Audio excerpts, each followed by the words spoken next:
अस्सलाम वालेकुम दोस्तों, आज मैं आपके साथ शेयर कर रही हूँ चना दाल रेसिपी, जो कि एक बहुत ही पॉपुलर डिश है। हर कोई बहुत शौक से खाता है और आप डिनर और लंचेस दोनों पर इसको एंजॉय कर सकते हैं। इसके लिए आपको चाहिए 4 ग्लासेस ऑफ वाटर और इसमें मैंने 2 क्लोव्स गार्लिक के डालकर उसको ब्लेंड कर लिया है सिंपली। और अब हम इसको एक पैन में ऐड करेंगे और रात भर चना दाल जो है वो सोक कर लिए। तकरीबन मैंने 1.5 कप चना दाल लिए। इसको मैंने पानी में डालकर 24 आवर्स जो है वो तकरीबन रखा है, या आप 12 आवर्स भी रख सकते हैं और इसको सोक कर सकते हैं। इससे आपकी दाल का जो ग्रेनी स्ट्रक्चर है वो बहुत ज़्यादा सॉफ्ट हो जाएगा और आपकी दाल बहुत अच्छी बनेगी। इसके अलावा मैंने इस दाल के अंदर 1 टीस्पून टर्मरिक पाउडर यानी हल्दी पाउडर और according to taste salt and ज़ीरा तकरीबन 1 टीस्पून डालकर इसको बॉईल कर लिया है। दाल को तकरीबन 80% बॉईल करना है, 100% नहीं करना है, क्योंकि हमने जब इसका ग्रेवी बनानी है उस वक्त भी हम दाल ये पकेगी, तो हमें उस वक्त जो है वो इस दाल को कम्प्लीटली रेडी करना है। सो मेक श्योर अगर आपकी दाल 100% डन हो जाएगी तो जो स्ट्रक्चर हम दाल का चाह रहे हैं एट द एंड प्रोडक्ट वो आपको नहीं मिलेगा। इसलिए मैंने इस दाल को मेक श्योर कि आप जब इस तरह स्टाइल की दाल बनाएं तो आप इसको 80% बॉईल करें। दाल को तकरीबन अराउंड 30 to 35 मिनट्स लगेंगे कम्प्लीटली बॉइल्ड होने पे। इट डिपेंड्स अपॉन योर दाल कि आपने अपनी दाल कितनी सोक की है। अगर वो ज़्यादा देर सोक हो गई है तो फिर आप उसको 30 to 35 अराउंड लगेंगे। ये हमारी दाल रेडी हो गई है। मैंने इसको निकाल लिया है, डिश आउट किया है। दाल को मैंने अलग कर लिया है, इसका पानी मैंने सेपरेट कर लिया है। जो कि दाल स्टॉक है उसको मैं ग्रेवी बनाने में यूज़ करूँगी। तकरीबन मेरा 1 कप जो है वो स्टॉक इसके अंदर से निकला है और दाल को जो है वो सेपरेट हमने रखा है। नाउ अब हम इसकी ग्रेवी के लिए जो इंग्रेडिएंट्स हमें चाहिए उसमें 1 टीस्पून हल्दी powder, 1 teaspoon red chilli powder and ginger garlic paste. इसके अलावा मैं योगर्ट यूज़ कर रही हूँ इसमें around 1 cup and fresh coriander, julienne cutting में जिंजर एंड 3 to 4 जो है वो हरी मिर्चें मैंने इसमें ले ली हैं। इसके अलावा गरम मसाला है जिसमें ज़ीरा पाउडर है, ब्लैक पेपर पाउडर है, काली मिर्चों का पाउडर और क्लोव्स मैंने ले लिए, सिनेमन स्टिक्स ले लिए हैं, ज़ीरा और हरी मिर्चें। इसके अलावा 1 कप ऑयल मैं यूज़ कर रही हूँ।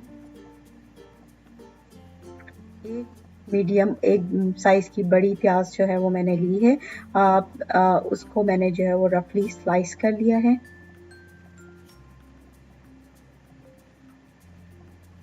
एक पैन में आपने ऑयल ऐड करना है सिंपली। इसमें मैं साबुत जो गरम मसाला था वो मैं ऐड कर दूंगी, जिसमें मैंने यूज़ किया था हरी मिर्चें, ज़ीरा, क्लोव्स, सिनेमन स्टिक्स। अगर आप चाहें तो इसमें कड़ी पत्ता भी ऐड कर सकते हैं अगर आपको उसका फ्लेवर पसंद है।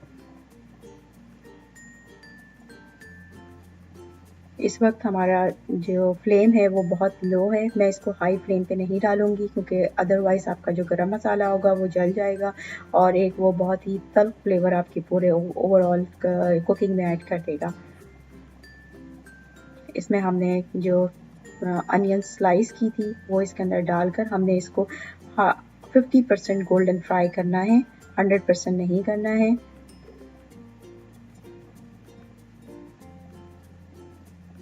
टेम्परेचर जो है इस वक्त हमारे पैन का वो तकरीबन मीडियम है, बहुत ज़्यादा हाई फ्लेम पर अगर आपने अपनी ऑनियन को डाला तो वो ब्लैक हो जाएगी और अंदर से जो है वो क्रिस्पी नहीं होगी, तो वो जो ओवरऑल आपकी जो ग्रेवी का टेक्सचर होगा वो भी ख़राब होगा और इसके अलावा जो ईटिंग फ्लेवर है वो भी जो है वो उसके ऊपर इफेक्ट करेगा।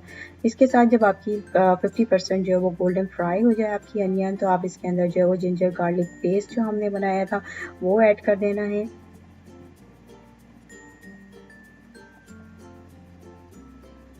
इसको हमने थोड़ा सा हाई फ्लेम पे कुक करना है कि इसका जो पानी है वो तकरीबन इवेपोरेट हो जाए।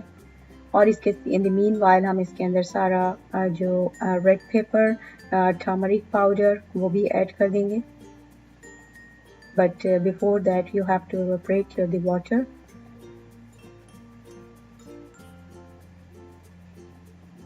और उसके बाद हमने इस पूरी ग्रेवी को भूनना है।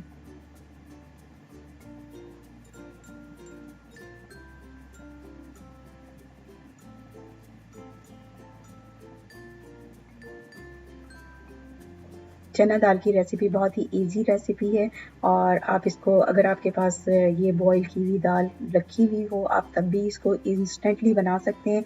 बहुत ही क्विकली डन हो जाती है और खाने में आप इसको नान के साथ पराठे के साथ इंजॉय कर सकते हैं। अब मैं इसके अंदर जो है वो योगर्ट 1 कप योगर्ट इसके अंदर ऐड कर रही हूँ।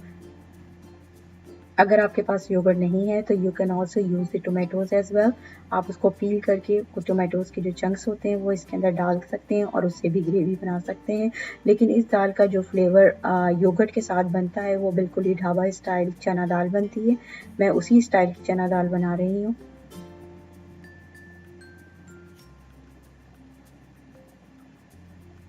आपको ये फ्लेवर बिल्कुल ढाबा स्टाइल सिमिलर चना दाल का होगा। अगर मैं इसके अंदर टमाटर ऐड करूँगी तो इसकी फ्लेवर पे फ़र्क पड़ेगा।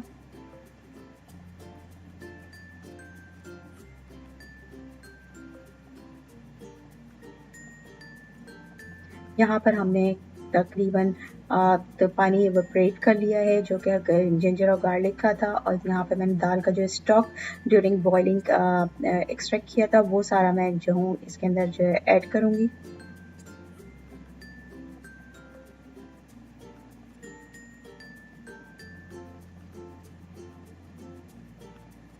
इसको आपने जो है वो सिंपली 15 मिनट्स तक अराउंड इसको पकाना है, जिसके अंदर तकरीबन 5 मिनट्स मैंने जो है वो इसको कवर करके पकाया है और अब जो है वो तकरीबन इसका जो पानी है वो एवोपरेट हो चुका है और ये दाल जो है वो रेडी है भूनने के लिए।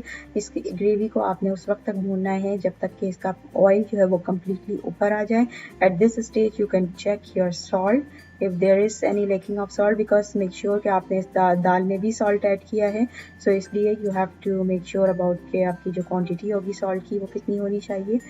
जब आपका ऑयल ऊपर आ जाए at this stage you can add your chana dal in it।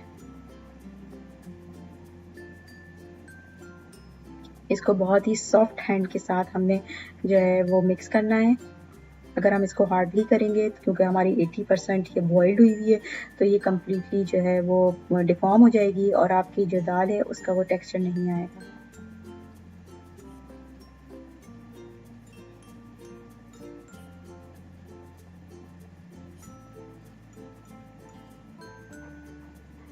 This is very easy and simple recipe.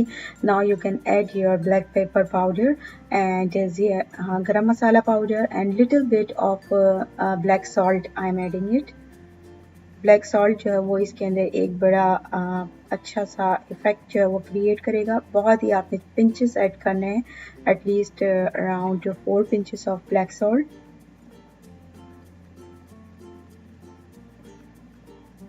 Now you can mix it well. Cover it for around 5 minutes on very low flame।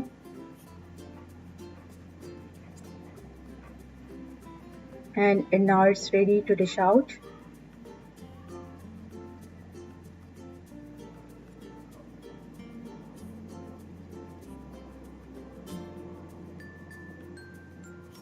In the meanwhile आप इसके अंदर जो है वो जो अपनी Julian cutting अदरक और कोरिएंडर पाउडर ऐड कर सकते हैं। थोड़ा मैंने अभी ऐड कर लिया है मिक्सिंग के दौरान और उसके बाद जो है मैं थोड़ा गार्निश के लिए यूज़ करूँगी। You can see the oil is absolutely over the top and now I have dish it out। You can garnish it with the cream masala, coriander। If you want to add mint you can also mint भी add कर सकते हैं इसमें।